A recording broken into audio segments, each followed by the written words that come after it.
এই ভিডিওতে আমরা WBCS মেন্স 2020 সালে আসা একটি অদ্ভুত সমস্যার সমাধান করব।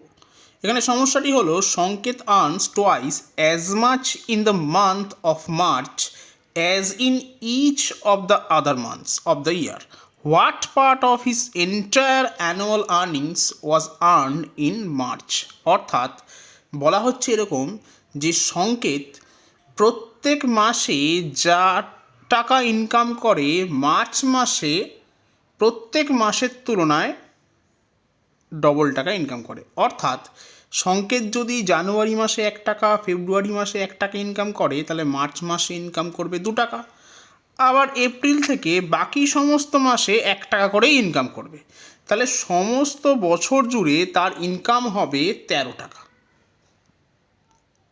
তার কারণ সে সমস্ত মাসে 1 টাকা করে ইনকাম করছে, কিন্তু মার্চ মাসে 2 টাকা ইনকাম করছে।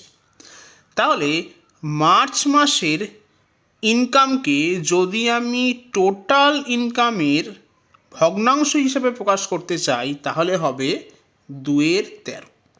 তার কারণ মোট টাকা ইনকাম করছে 13, তার মধ্যে 2 টাকা ইনকাম করছে মার্চ মাসে। তাহলে সঠিক উত্তর হবে 2/13। তাহলে অপশান ডি হলো আমার সঠিক উত্তর।